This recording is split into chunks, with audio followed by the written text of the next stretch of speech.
You've all heard the phrase, nobody's perfect. A disability is certainly not life's mistake, but it is an avenue by which we can learn more about ourselves and how other people perceive us. Now, I was born with a disability called cerebral palsy and an associated hearing loss. Now, I would like to change that word disability, because what if we shift our perspective so it's not a disability anymore, it's a gift. Our challenges are gifts that we have in life because they inspire us through hard work and motivation to overcome those challenges, to reach the dreams that we have in life. Now, it has always been my dream, my single dream, for as long as I could possibly remember, to one day stand up and to walk. This is a dream come true.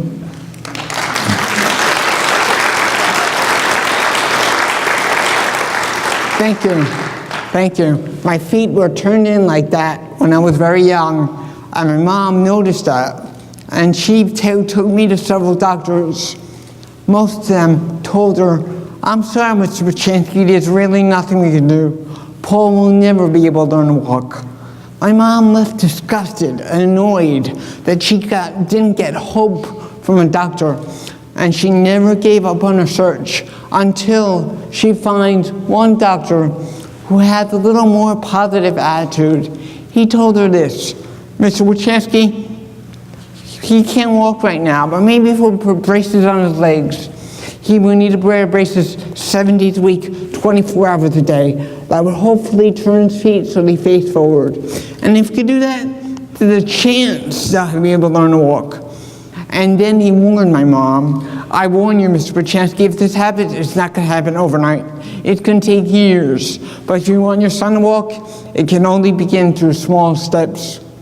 And those small steps it took when I was 7 years old. My parents took me into a toy store, and I actually got lost in the toy store. How did my mom feel? She was thrilled I got lost, because I was able to walk away from her. That never happened before. And then my parents took me into the supermarket. Ooh, I see a cereal, I put the cereal in the cart when nobody's looking. My mom sees it, takes it out of the cart, puts it back on the shelf because we're not getting it. Sound familiar? Okay, one thing that was different. I was learning to walk. And what happens when you learn to walk? You fall down. And I'm on the floor, my mom and grandmother right there over me. They wanted to bend over and pick me up. However, my father had a different idea. He says, "No, don't help him." Turns to me, "Paul, get up." I said, "Get up. Your mother and I are not going to help you get up." And you know what I'm doing? "Help, please, help me up. I can't help him." And then I'm looking around in the supermarket. "Oh, the shop is looking at me on the floor.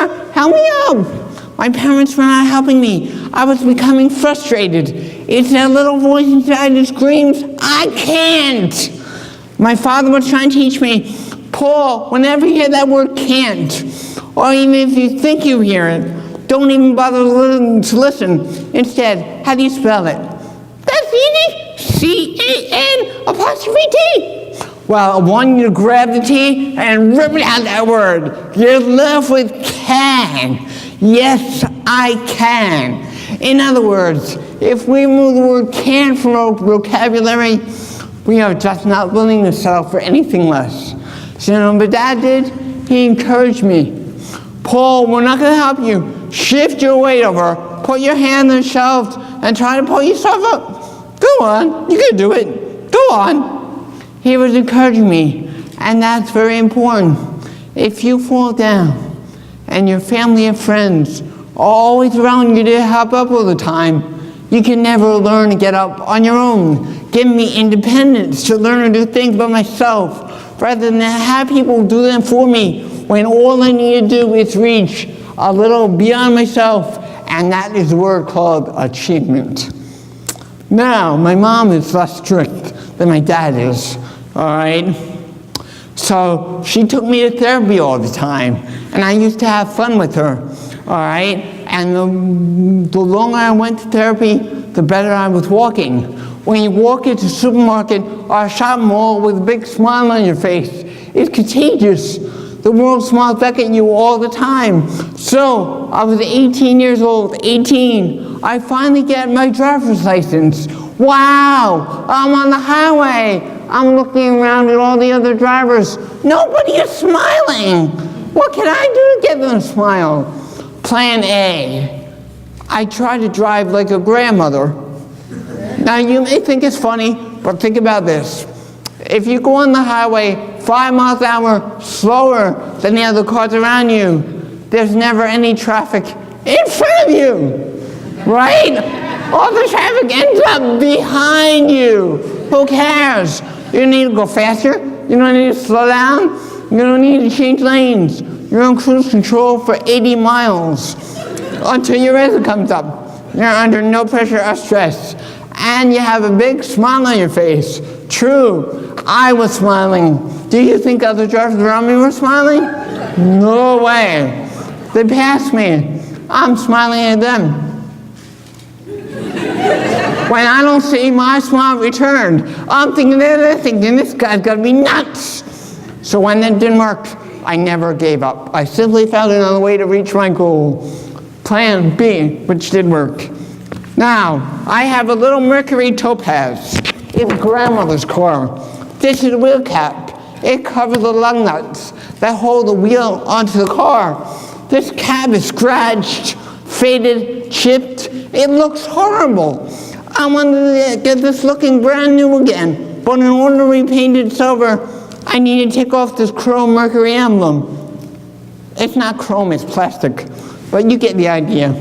So I took this emblem off all the wheels. I took this emblem off the grille and trunk. The car had no badges on it. And instead, I put on BMW emblems right in the middle. I put a BMW emblem on every wheel like this. I put a BMW emblem on the grille. I put one in the trunk. I even looked on eBay. I got the number 330 CI and put it on the trunk lid. So I had all the BMW emblems on my car. That wasn't a BMW. Do you think this test driver smiling on the road?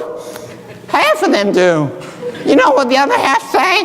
They walk around the car and say, "What kind of BMW is that? I never seen that version. Where did that car?" And I would probably say to them, "You haven't seen my BMW because your BMW over there, that's the American version. I have the European version. This is the reason why you haven't seen the United States." And then they would burst out laughing. Now, all right, I was wondering, I want to ask you a question. Raise your hand if you like to draw. Raise your hand if you think you could draw better than I can. Ooh, one hand? Oh, come on. What about the rest of you guys? You don't know. All you know is I have a disability, but you don't. Therefore, you could do everything that I could do better than I can, right? Maybe, maybe not. But up here, you have an image of a person with a disability. My job here today is to shatter that image, break it. And with that in mind, are you ready to see a video? Yes. Okay. Never let your attitude become your biggest disability. The legs, my legs are weak. Like I'm trying to build them up to make them strong again. My legs are so weak, I cannot even stand up on my own. The teacher has to come over and lift me up. Watch. Right here. She comes and lifts me up so I could get up in front of the class, lift up my pants legs so the students could see the braces I used to wear on my legs. I don't wear them anymore, but this is what they look like. They go from just below the knee from the foot to just below the knee, the black sockets over them, the white sockets under them. I wore them until I was in grade 10, and then they were taken off for good. So now I decided to fly an airplane. But instead of flying it, I wanted to jump out of it. And here we are at 15,000 feet above the ground. It's a long way down. And then it comes my turn.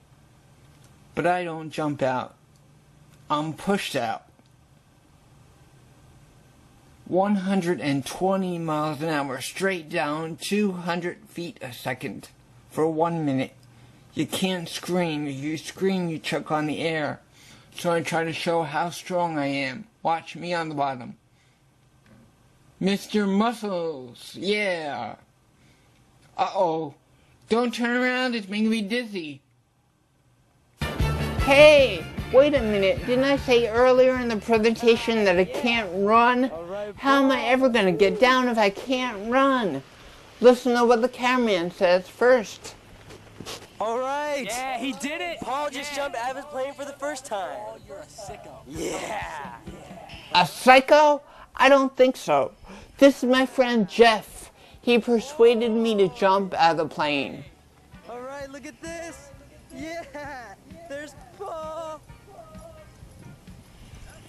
Oh, yeah. All right. I didn't even need to land. I had a bodybuilder behind me. For now, the world down here looks pretty good. In fact, these divers say it's a bit of heaven underwater. Drew Levinson, CBS News, Summit, New Jersey. Now, all these experiences seem like that life is a fantastic dream, all right? About 15 years ago, I was going to one of my school assemblies in North Jersey, where I live, and it was about 5 a.m. in the morning, and a driver forces me off the highway and makes me go head-on into a guardrail at 50 miles an hour. The car spun around and ended up in the right lane of the highway facing the other direction.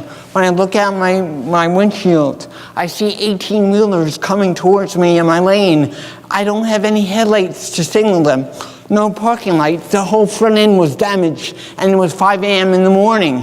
What do? I can't get out of the car because there's a guardrail right there. I can't back up at 40 miles an hour. But I just prayed, and the drivers in the 18-wheeler saw something was ahead. They moved over and passed me on my right.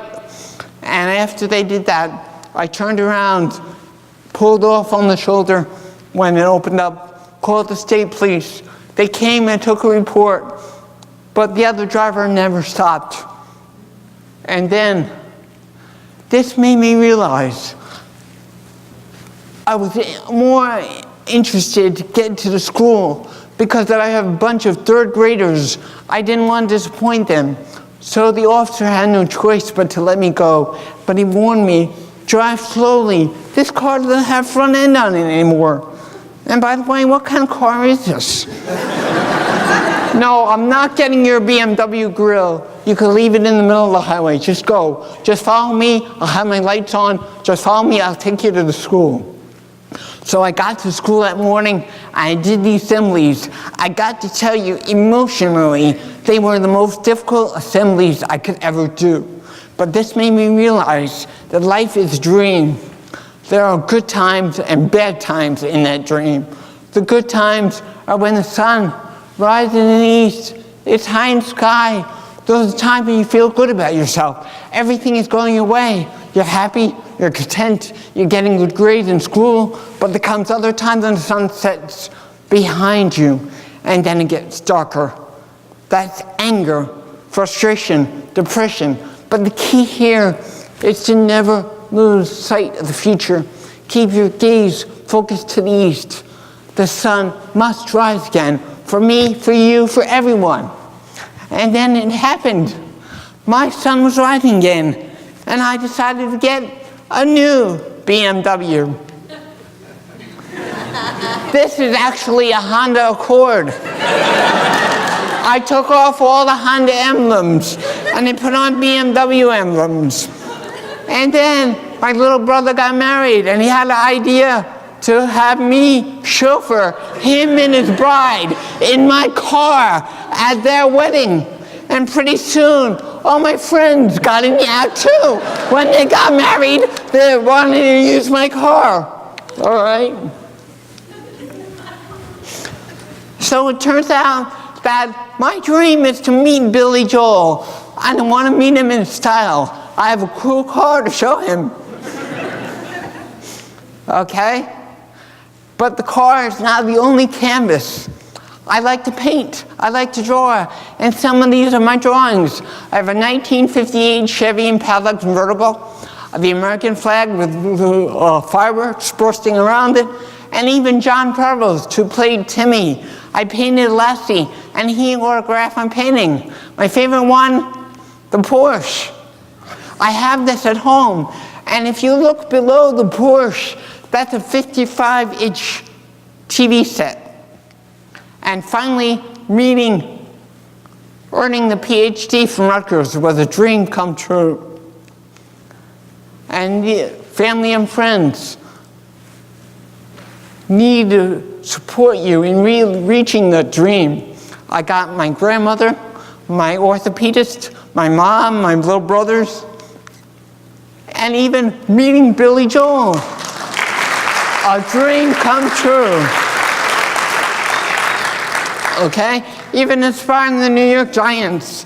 And my letters published in David Hasselhoff's autobiography. So all you need to do is just Google David Hasselhoff with my name to read the letter. All right. Now I'm going to end this. All right?